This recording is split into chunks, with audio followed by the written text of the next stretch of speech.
Good morning to everybody. The Assembly will hear an address. The 8th plenary meeting of the General Assembly is called to order.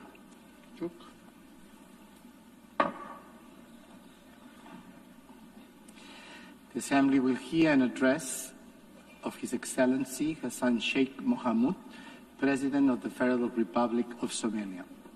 I request protocol to escort His Excellency and invite him to address the Assembly.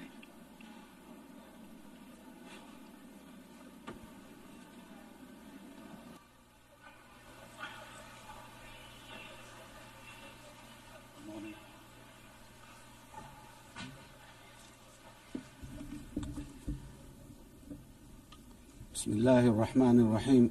Your Excellency, Antonio Guterres, the UN Secretary General, Your Excellencies, Heads of States and Governments, ladies and gentlemen, it is a great honor and privilege to address the 8th UN General Assembly today at a time when our world is at a critical juncture. The UN was founded on the principles of advancing peace, security and development, and progress globally after the destruction of the Second World War. The UN is the embodiment of our common aspiration for a global governance anchored in international law, fairness, and equality. 8 years on, since the first UN General Assembly, we should have already been better together, not seeking to justify why we can't be better together today. Global challenges across the world, people, and indeed humanity as a whole, is challenged with existential obstacles and threats that we can resolve through dialogue, cooperation, unity, and shared purpose. Yet, instead of seeking to strengthen existing and future partnerships and enhancing social solidarity, to achieve this, we are in a world of adverse competition and increasing governance uncertainty. Where we once strived to ask what is right under the international law, today we are witnessing the unapologetic rise of national might to settle disputes. This is a truly dark and dangerous path that threatens the hard-won, rules-based international order we collectively agreed on as UN member states. Excellencies, ladies and gentlemen, while we should be focused strategically on accomplishing the Sustainable Development Goals and leaving no one behind by 2030, the number of fragile states and populations living in poverty is increasing globally. Over 30 member states of the UN today, including my country, Somalia, are classified as a fragile, conflict-affected because of both conflict and social and institutional fragility. When you add the vulnerability stemming from climate change, this number is frightening higher.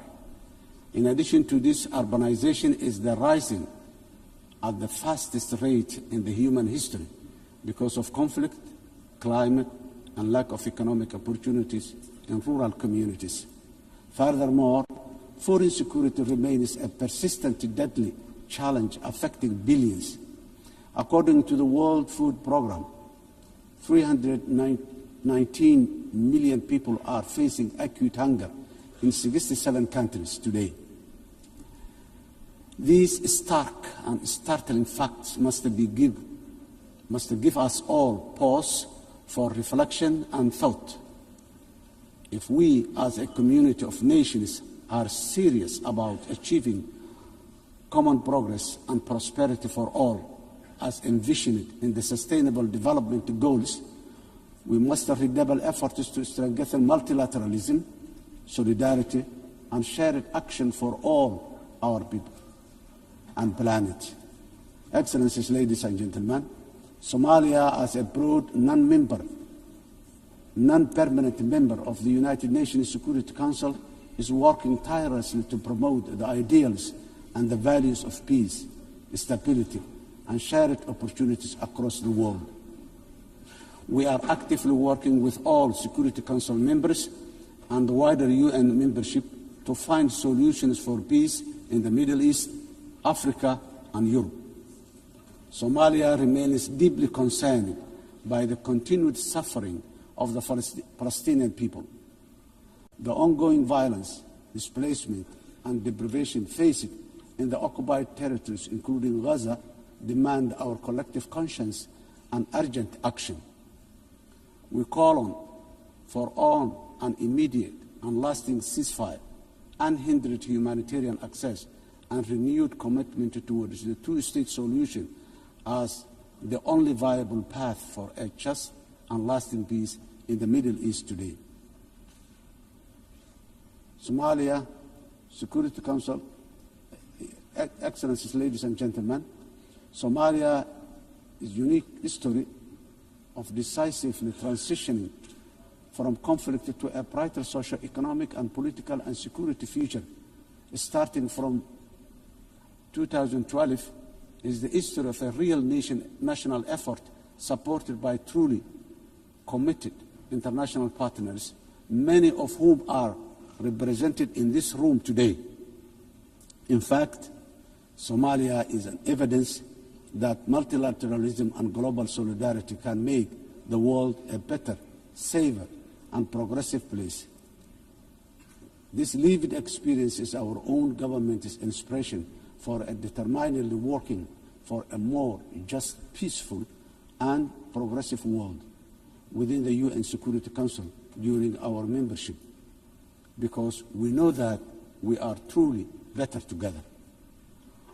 When we all work in unison at home, we are bravely fighting the last remaining pockets of international terrorism while building a strong and sustainable national security architecture.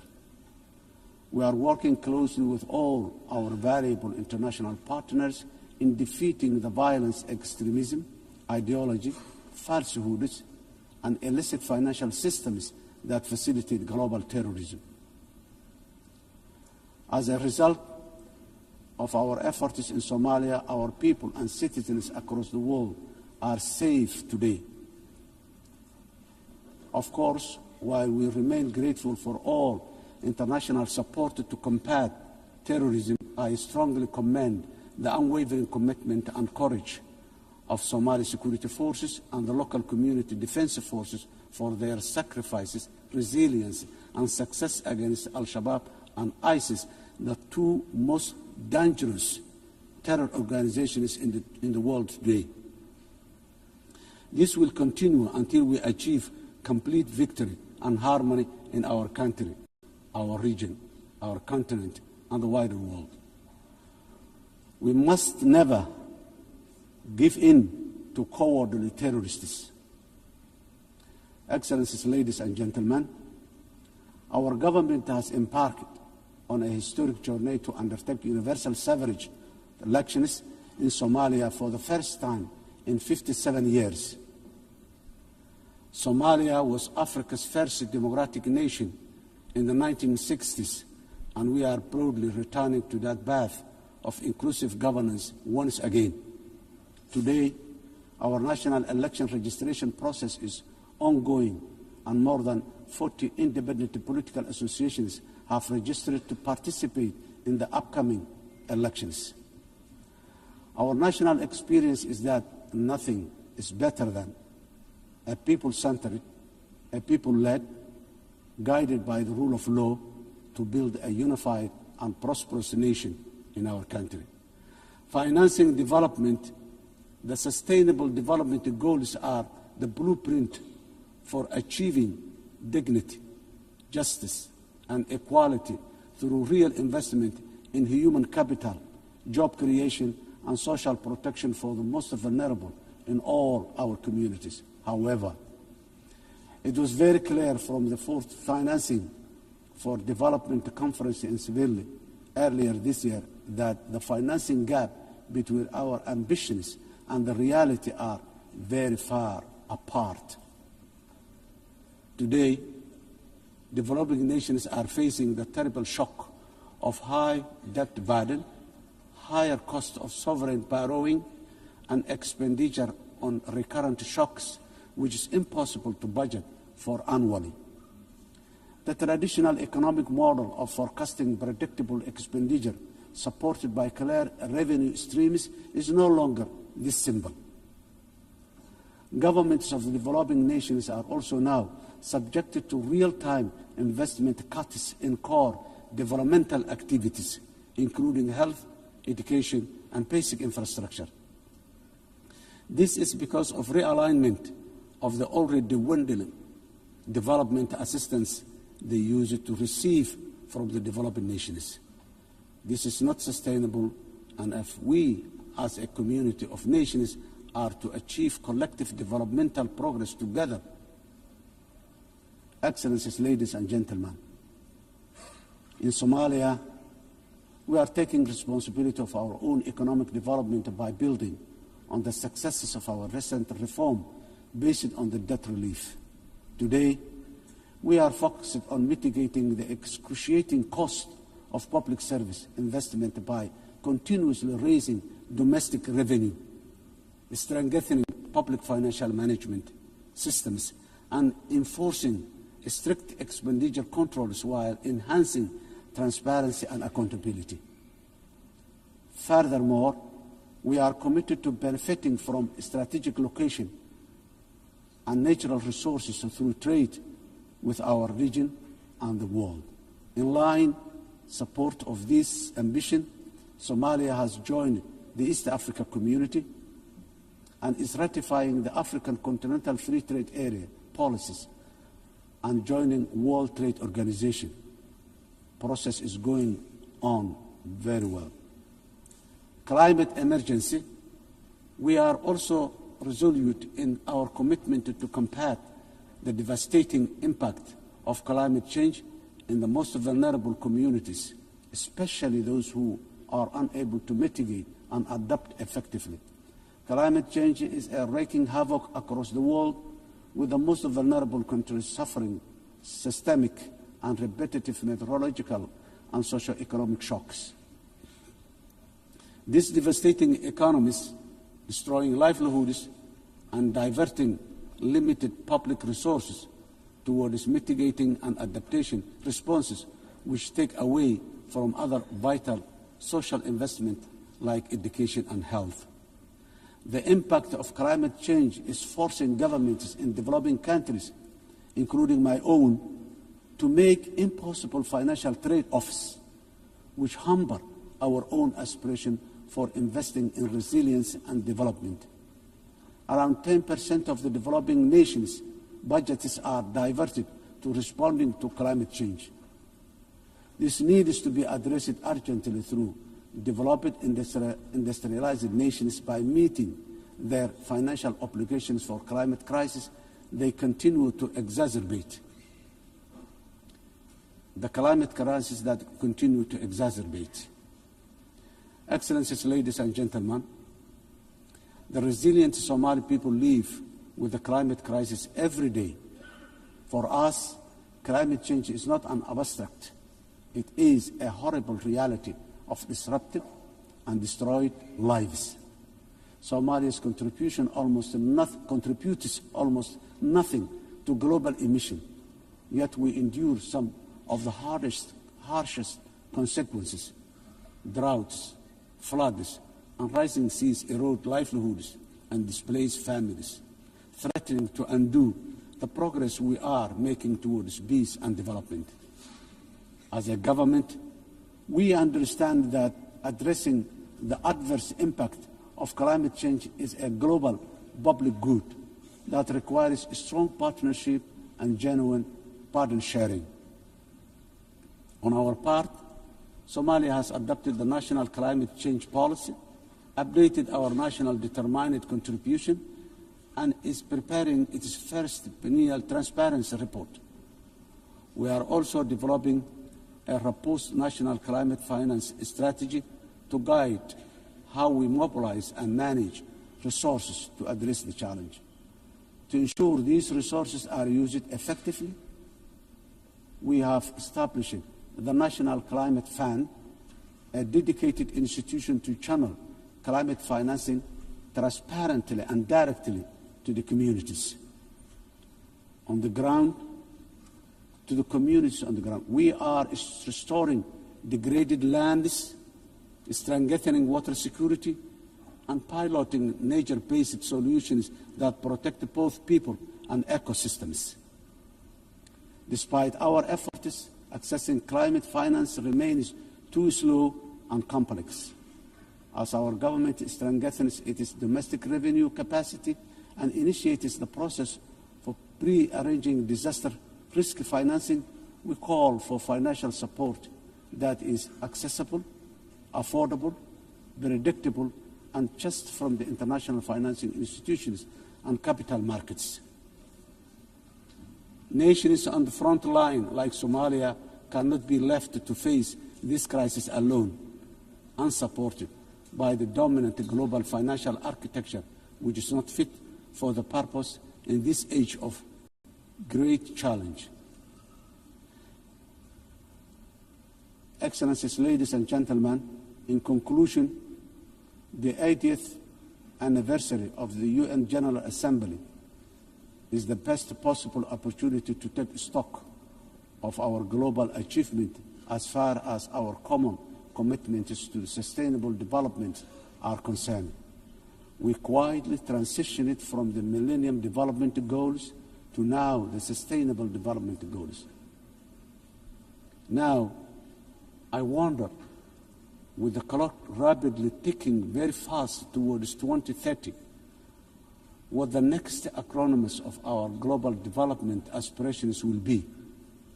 For us, being better together means common ownership, common responsibility, and genuine partner sharing on the global achievement of sustainable development through investment in a resilient and fair future for all. I thank you.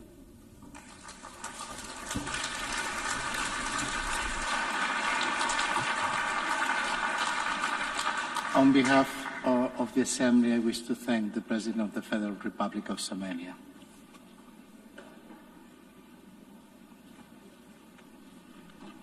And now the Assembly will hear an address of His Excellency Jakob Mitovic, President of Montenegro. I request protocol to escort His Excellency and invite him to address the Assembly.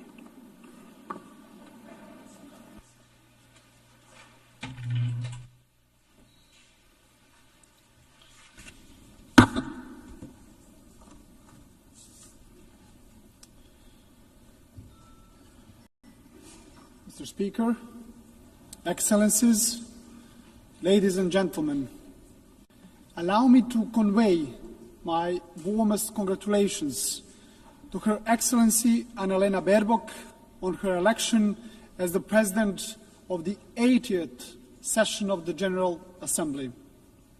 This election is both historic and inspiring, as she is only the 5th woman entrusted with this very high responsibility. We recall Vijaya Lakshmi Pandit from India, who spoke with the voice of a liberated Asia. Angie Brooks, a Liberian diplomat and a judge who championed the rights of small states and women in Africa. Haya Rashid Al Khalifa from Bahrain, who brought a message of dialogue and international law from the heart of the Middle East. And Maria Fernanda Espinosa from Ecuador, who raised her voice for climate action and indigenous people of Latin America. And each of them left a mark of their time. So this election gives Europe the opportunity to embody the principles of the unwavering defense of human rights and multilateralism. Dear colleagues, this year, as we commemorate 80 years since the founding of the United Nations, we reflect on the remarkable journey of this great organization that was created as a mission of global peace.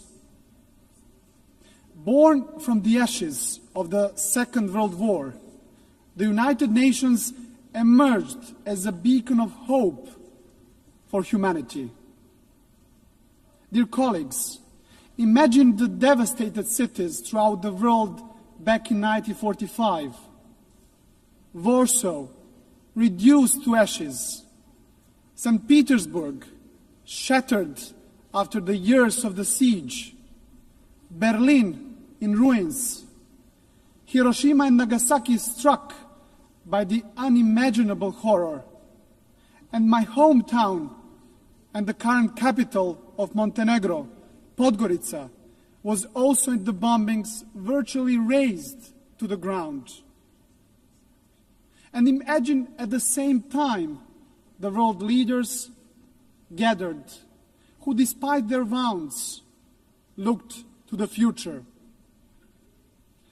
And at that very moment, when the trenches between nations still existed and the graves of the loved ones were still fresh, the Organization of the United Nations was born. The idea that light could emerge from darkness and that solidarity could triumph over despair. Despite the unprecedented destruction, the idea of peace and unity triumphed over division and hostility. The leaders of that time understood the urgent need for a strong global organization capable of preventing all future wars and fostering cooperation among nations. As part of the former Yugoslavia, Montenegro was among the founding nations of the United Nations. We have so far established an international system that promotes peace, upholds rules-based global order, safeguards human rights, and fosters sustainable development. Dear colleagues, without the United Nations, much of our collective progress would have remained just a distant dream. Yet, even after 8 decades, we must also acknowledge a sobering truth. The absence of the World War has not always meant the presence of genuine peace and prosperity in the world. Today, multilateralism is being tested like never before, and our world is confronted with devastating conflicts, rising polarization, grave human rights violations, deep economic inequalities, and the corrosive spread of disinformation. Those challenges remind us of one essential fact. We cannot afford the marginalization of the United Nations, nor the silencing of the international law. Dear colleagues, now more than ever, we need to renew our commitment to the founding principles of the UN Charter. And despite its imperfections, the United Nations remains the only global organization where every nation has a seat and a voice, and where international law remains the basis for international legitimacy. And that makes the United Nations indispensable. Ladies and gentlemen, since regaining our independence back in 2006, Montenegro worked hand in hand with the United Nations to advance reforms in sustainable development, human rights and good governance, and in line with our European Union membership aspirations. Next year, we will proudly mark 2 decades of regaining our independence, as well as 2 decades of our UN membership. So over the past 20 years, Montenegro has evolved into a modern democracy. This transformation is also reflected in our economy, which has grown steadily, driven by key sectors such as tourism and energy. Our resilience has been tested by many global crises, yet Montenegro remains firmly committed to building a knowledge-based economy that fosters sustainable development and contributes to regional stability and regional prosperity. Montenegro's commitment to the United Nations and multilateralism remains a cornerstone of our foreign policy, fully in harmony with our European and Euro-Atlantic paths, and our dedication to good neighborly relations and regional cooperation. With NATO membership as the pillar of our security, our strategic focus is now on joining the European Union by 2028. It's an ambitious goal, dear colleagues, yet one that is now firmly within our reach. And as the most advanced EU candidate country, Montenegro remains steadfast in implementing structural reforms and fully aligned with the European Union's common foreign and security policy. We are convinced that the EU integration is a catalyst for lasting progress, stability, and ultimately security of the European continent. And in this process, Montenegro is not only a beneficiary, but also a contributor, demonstrating that enlargement strengthens the European Union as much as it strengthens the candidate countries. Your Excellencies, to strengthen multilateralism, we also must confront its weaknesses. The Security Council is increasingly paralyzed and unable to fulfill its mandate as the primary guardian of peace and security. The latest example is the war in Ukraine, which has brought unimaginable suffering to the people of Ukraine. And Montenegro welcomes recent diplomatic efforts of the international community led by the United States aimed at achieving a just and lasting peace. And we sincerely hope that these efforts will succeed. At the same time, Montenegro is deeply concerned about the unfolding humanitarian suffering of the Palestinian people in Gaza. And we call for an immediate ceasefire. Montenegro also strongly condemned the horrific terrorist attack by Hamas on October the 7th, 2023, and calls for unconditional release of all hostages. Montenegro has consistently supported a peaceful resolution of the Israeli-Palestinian conflict based on the two-state solution in full accordance with international law and relevant United Nations resolutions. And this is why we also endorsed the New York Declaration on the peaceful settlement of the question of Palestine and the implementation of the two-state solution. Dear colleagues, dear delegates, Montenegro fully supports the implementation of the UN Pact for the Future, as well as the Seville Compromise, a renewed global commitment for financing sustainable development, as important steps in strengthening our collective capacity to respond to global challenges. And we also believe that the upcoming second World Summit for Social Development must move decisively beyond reflection and analysis and deliver concrete, tangible solutions that will improve lives of people across the globe. Ladies and gentlemen, back in 1991, Montenegro proudly became the world's first ecological state, a milestone that proclaimed our commitment to the highest principles of environmental protection, the preservation of nature, and the pursuit of sustainable development.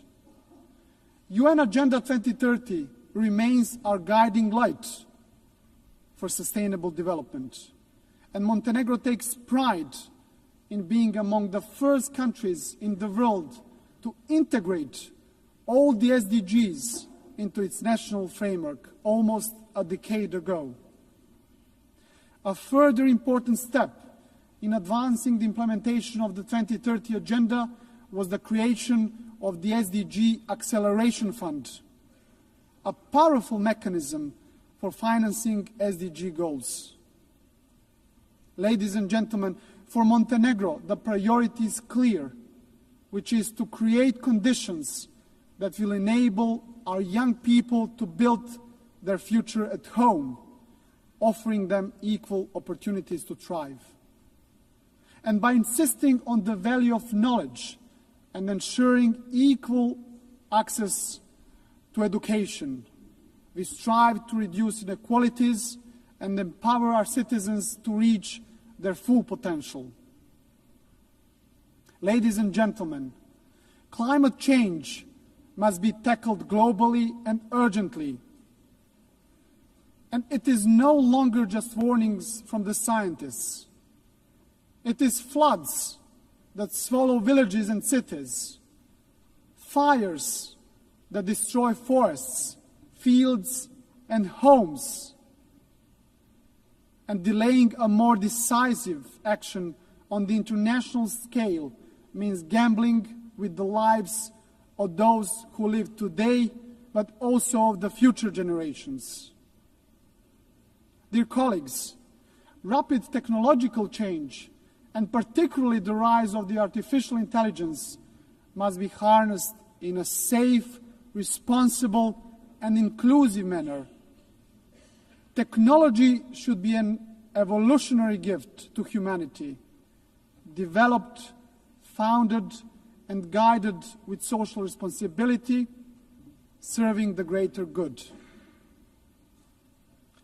Ladies and gentlemen, globally, human rights and fundamental freedoms continue to face serious challenges. And while significant progress has been achieved in advancing women's rights since the adoption of the Beijing Declaration, much remains to be done. In this regard, Montenegro is fully committed to gender equality. We have harmonized national policies with the best international standards, strengthened our institutions dedicated to the protection of women's rights, and promoted women's leadership in all spheres of our society. Your Excellencies, as we celebrate today 80 years of shared achievements, our collective task is to reform the United Nations and prepare it for the challenges and opportunities of the future. Criticism of the UN reflects not just on the organization itself, but on all of us as member states. For it is we who have created it, who guide it, and who bear responsibility to strengthen it. This is why Montenegro strongly supports the Secretary General's Reform Initiative, UN 80. It must not be seen as a mere bureaucratic exercise, but embraced as a commitment, a solemn commitment that the United Nations of tomorrow will be more agile and more efficient. And at the heart of these efforts must remain the UN's three key pillars: peace and security, sustainable development, and human rights, as the bedrock of all United Nations action. To conclude, dear friends, Montenegro is firm in its conviction that the United Nations must remain the cornerstone of peace, international law must prevail over force, and the rule-based order must be further strengthened. For without these principles, there can be no trust among nations, no true security, and no hope for a just and lasting peace in the world. And let me, at the end, quote the most famous writer from our part of the world and the Nobel Prize laureate, Ivo Andrić, who wrote in his masterpiece, The Bridge on the River Drina, of everything that man erects and builds in his urge for living, nothing is, in my eyes, better and more valuable than bridges. They are more important than houses, more sacred than temples, for they belong to all and are equal for everyone. Dear colleagues, this timeless truth reminds us that bridges are not only structures of stone, but structures of peace. It is a dialogue that builds bridges, and it is only through bridges that nations can walk towards peace. So our task is not to be passive heirs of history, but active builders of a better legacy. So let the next 80 years of the United Nations be not years of hesitation, but of courage and solidarity. So guided by these values, Montenegro will continue to build bridges, strengthen dialogue, and work tirelessly towards a future of stability, future of progress, and future of common success, fully aligned with the very spirit and mission of the United Nations. Thank you very much for your attention.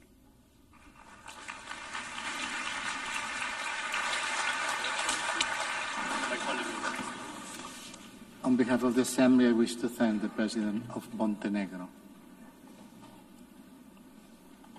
In accordance with Resolution 80/1 of 19 September 2025, I give the floor to the distinguished observer of the Observer State of Palestine to introduce an address by the head of the state.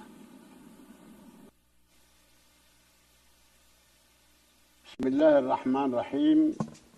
سعادة أنالينا بيربوك رئيس الجمعية العامة Compassionate, Her Excellency Annalena Baerbock, President of the General Assembly, His Excellency Antonio Guterres, Secretary General of the United Nations, Your Excellencies, Highnesses, and Heads of Delegations, may the mercy and blessings of God be upon you. I speak to you today after almost 2 years in which our Palestinian people in the Gaza Strip have been facing a war of genocide, destruction, starvation, and displacement waged by the Israeli occupation forces, in which they killed and injured more than 220,000 Palestinians, the majority of whom are unarmed children, women, and the elderly. A war in which they displaced hundreds of thousands and prevented the entry of food and medical supplies and caused the starvation of 2 million Palestinians. They imposed a stifling siege on an entire people and destroyed more than 80% of homes, schools, hospitals, churches, mosques, facilities, and infrastructure. What Israel is carrying out is not merely an aggression. It is a war crime and a crime against humanity that is both documented and monitored, and it will be recorded in history books and the pages of international conscience as one of the most horrific chapters of humanitarian tragedy in the 20th and 21st centuries. In the West Bank, including East Jerusalem, the capital of the State of Palestine. The extremist Israeli government continues to implement its settlement policies through illegal settlement expansion and developing projects for annexing settlements. The latest was the construction plan for E1, which would divide the West Bank into two parts and would isolate occupied Jerusalem from its surroundings and would undermine the option of the two-state solution in a blatant violation of international law and relevant Security Council resolutions, specifically Resolution 2334. Furthermore, the Israeli Prime Minister announced a plan for what he calls Greater Israel, which we reject and completely deplore, and which involves expanding into sovereign Arab states. In addition to the brutal attack against the sisterly state of Qatar, which we condemn and see as an escalation that is grave and a blatant violation of international law, which requires a decisive intervention and deterring procedures and measures for such expansionary plans. With official support and through increasing facilities, the terrorism of settlers increases. They burn homes and fields, they uproot trees and attack villages and attack unarmed Palestinian civilians. In fact, they killed them in broad daylight under the protection of the Israeli occupation army. Furthermore, the Islamic and Christian religious sites in Jerusalem, Hebron, and Gaza Strip have not been spared the attacks which have damaged the mosques, churches, and cemeteries in a blatant violation of the historic status quo and in a clear violation of the provisions of the international law. Despite all what our people have suffered, we reject what Hamas carried out on the 7th of October. These actions that targeted Israeli civilians and took them hostages, because these actions do not represent the Palestinian people, nor do they represent their just struggle for freedom and independence. We have affirmed and we will continue to affirm that the Gaza Strip is an integral part of the State of Palestine and that we are ready to bear full responsibility for governance and security there. Hamas will not have a role to play in governance. Hamas and other factions will have to hand over their weapons to the Palestinian National Authority as part of a process to build the institutions of one state, one law, and one legal security forces. We reiterate that we do not want an armed state.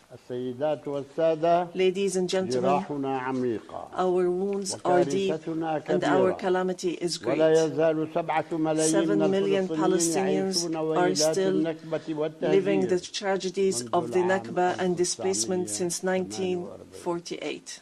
Our people in the West Bank, including East Jerusalem and in the Gaza Strip, are still living the tragedies of the Israeli aggression and occupation for decades. Years that our people have spent under occupation, killing, arrests, and settlement, and the theft of money, property, and lands. And this still continues without any deterrent or accountability. Years of oppression, deprivation, and the protection for the occupier, and enabling the occupier instead of protecting the people under the occupation, and more violations of the rights of our Palestinian people to self-determination, to freedom, dignity, independence, and sovereignty on the land of the occupied state, on the land of the state of Palestine occupied since 1967, including East Jerusalem. More than 1,000 resolutions at the United Nations, not one of them was implemented. There have been many efforts, many international initiatives without reaching an end to this tragic situation that the Palestinian people are living under the yoke of occupation. In 1993, we signed the Oslo Accords, and we adhered to all its items, and we recognized the State of Israel. Israel, at the time, recognized the Palestine Liberation Organization as the sole legitimate representative of the Palestinian people. Based on that, we restructured our institutions, and we amended our national charter, and we rejected violence and terrorism, and we adopted a culture of peace. We made all our efforts to build the institutions of a modern Palestinian state that lives side by side in peace and security with Israel. But Israel did not adhere to the signed agreements and has worked systematically on undermining them. Ladies and gentlemen, just 3 days ago, we met at a high-level international conference in New York under the joint chairmanship of France and the Kingdom of Saudi Arabia, with wide-scale international presence and united positions that expressed a genuine international will to put an end to this historic conflict by recognizing the state of Palestine, ending the occupation, and returning hope to both the Palestinian and Israeli people. And here I would like to, on behalf of the Palestinian people, to express our gratitude and appreciation to all the states that recently recognized the state of Palestine and those that intend to recognize the state of Palestine soon. We urge all the states that have not done so yet to recognize the state of Palestine. We call on supporting Palestine obtaining full membership in the United Nations. It should be noted that we have already recognized Israel's right to exist in 1988 and in 1993. And we still recognize this right.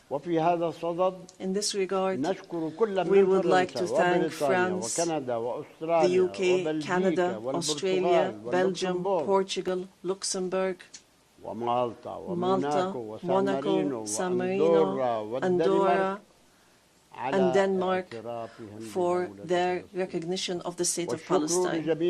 We would like to thank all 149 states which had previously recognized the state of Palestine. Our people will not forget this noble position. We would also like to commend the role of the chairmanship of this conference, the Kingdom of Saudi Arabia and France, and also the United Kingdom. We would also like to thank all the states that headed the various working groups and those which participated and continue to participate in the International Alliance for Peace. We would also like to thank the states that are supporting our efforts to stop the genocide, end the occupation, and achieve peace. We highly appreciate all the peoples and organizations around the world who protested in support of the rights of the Palestinian people to freedom and independence and to stop the war, destruction, and starvation. We reject confusing the solidarity with the Palestinian cause and the issue of anti-Semitism, which is something that we reject based on our values and principles. Within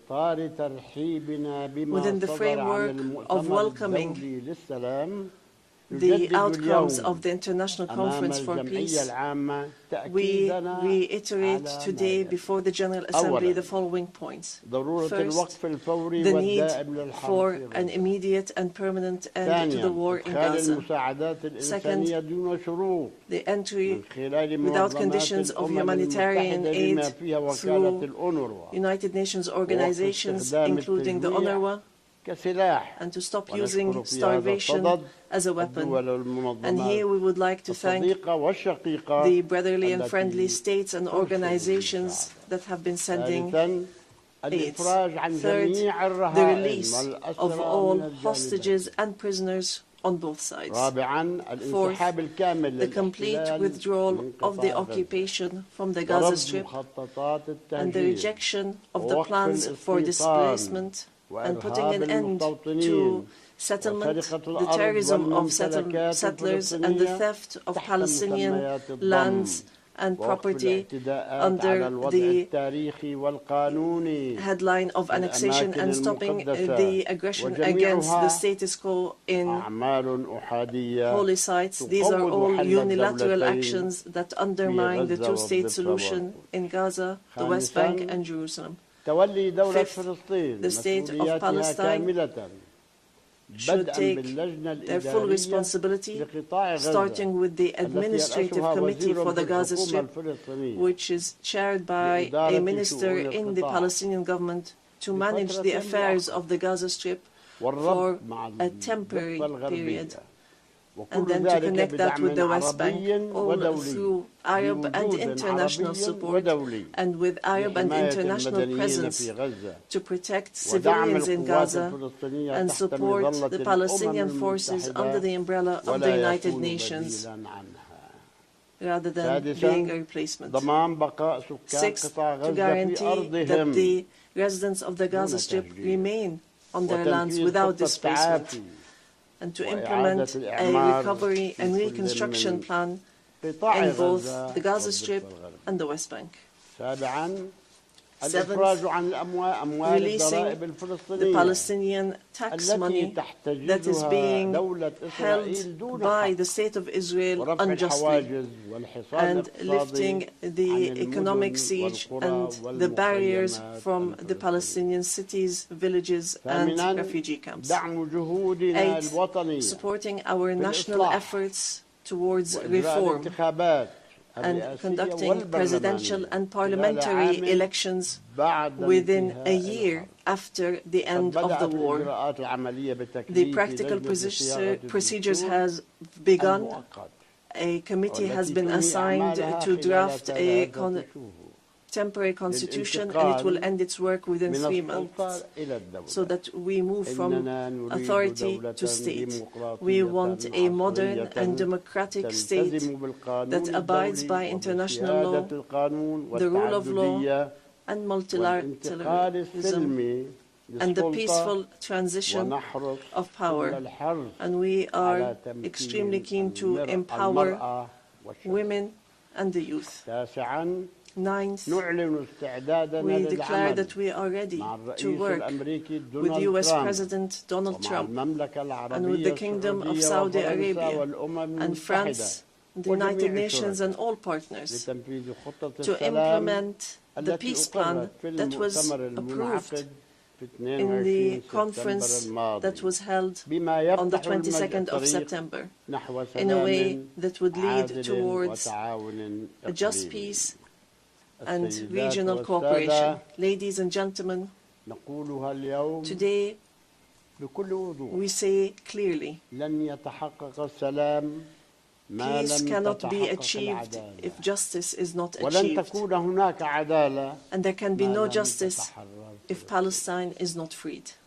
We want to live in freedom, security, and peace like all other people on earth, in an independent, sovereign state on the borders of 1967, with East Jerusalem as our capital, in security and peace with our neighbors. We want a modern civilian state that is free of violence, weapons, and extremism, one that respects law, human rights, and invests in people, development, technology, and education, not in wars and conflict.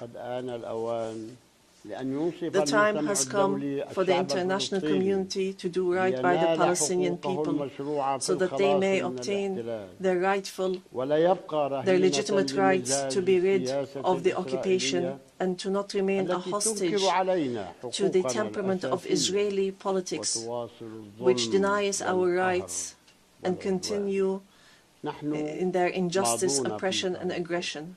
We are continuing to move forward, and we will continue our peaceful, legal, and diplomatic fight to obtain our rights.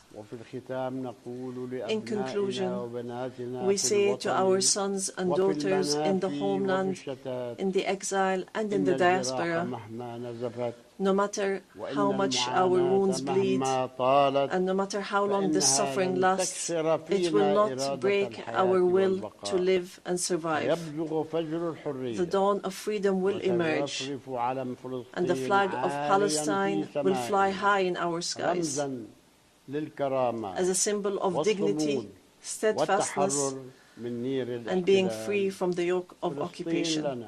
Palestine is ours. Jerusalem is the jewel of our heart and our eternal capital. We will not leave our homeland.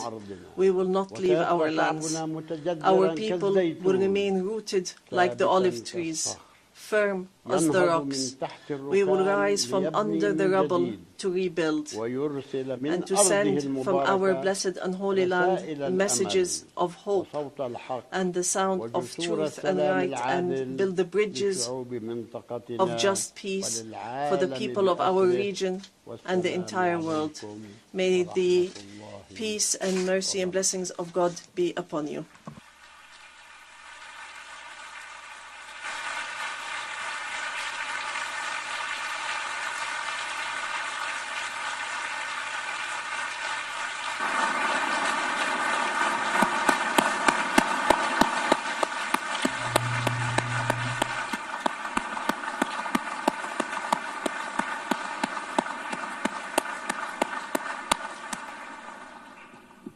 On behalf of the Assembly, I wish to thank His Excellency Mahmoud Abbas, President of the State of Palestine.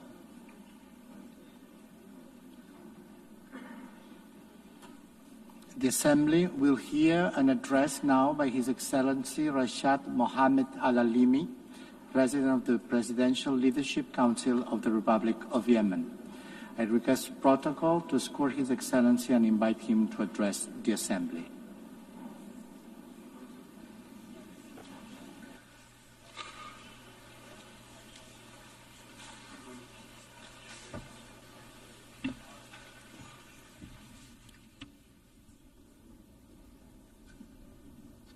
In the name of God, most gracious, most merciful.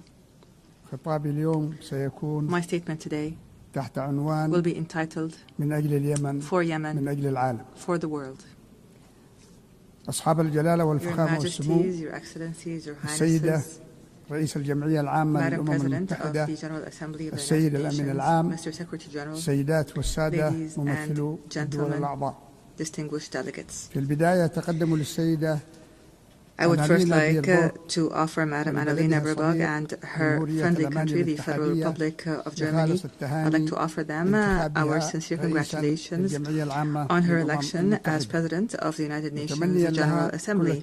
I wish her success in leading this session, which we attach great importance to, as under the slogan, Better Together for Peace, Development and Human Rights. I would also like to commend the efforts of the Secretary General of the United Nations, Mr. Antonio Guterres. We look forward to working with these two leaders of the United Nations to champion peace and human rights in Yemen and to offer protection to the relief staff that have been kidnapped by the terrorist Houthi militias that are backed by the Iranian regime. I also take this opportunity to offer our sincere congratulations to our great Yemeni people who tonight are celebrating the anniversary of the overthrow of the racist Imamate regime 63 years ago and the birth of the republic that is based on the principles of liberty, justice, and abolishing differences and class discrimination and encouraging the participation of women and guaranteeing rights and liberties. Ladies and gentlemen, within this organization, which was built in the aftermath of a horrific war, humanity 8 decades ago pledged that no people would be left alone to face dictatorship or chaos or famine without the backing of the international community. You pledged, and we pledged along, that this organization will safeguard human dignity and the right of peoples to live in dignity, security, development, and peace. And today, after all these years have passed, we pose to you the same fateful question from the Yemeni people, whether these values and principles continue to exist or not, or else what would it mean for our country to be left hostage to the Iranian regime's expansionist schemes and its militias that use hunger as a weapon, religion as a tool, and maritime passages as a means of blackmail. What does it mean for this country with an ancient history to become one of the most dangerous hotspots of terrorism, cross-border terrorism in the world? Therefore, we are here today not simply to speak of the epic confrontation of the Yemeni people against the violent and the most violent and arrogant of terrorist organizations at all. Rather, we are here to build on what was achieved and to call on the world once again to take action and not simply to take note, and to achieve the salvation that we have promised our people, not simply a repetition of statements of the past.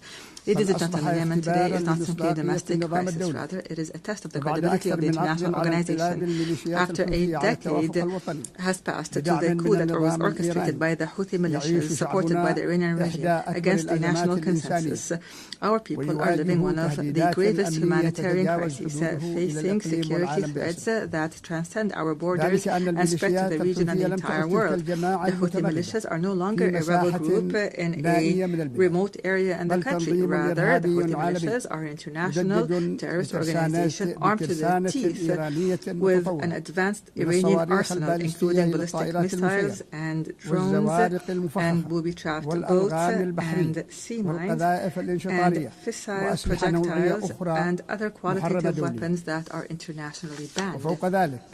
In addition, this outlaw group supports networks that smuggle drugs and utilize new technologies to disrupt communications and guidance systems in an attempt to transform Yemen into a laboratory to experiment with the weapons of its supporters. These are not simply tools of war. Rather, this is a scheme to redraw the map of Iranian influence in the region. And those who are lenient with this group today must imagine how tomorrow will be when the Red Sea and maritime passengers fall prey permanently to this terrorism. Therefore, ladies and gentlemen, the past years have proven that the policy of conflict management, by offering more incentives, has only brought more disaster and destruction. Moreover, the policy of containment has given the Houthi militias the time and the resources to further expand its arsenal. The United Nations was unable to protect its own staff who were kidnapped in Sana'a, unable to protect the oil installations and the commercial ships. It has become clear that the peace we seek cannot be asked for, but must be imposed by force.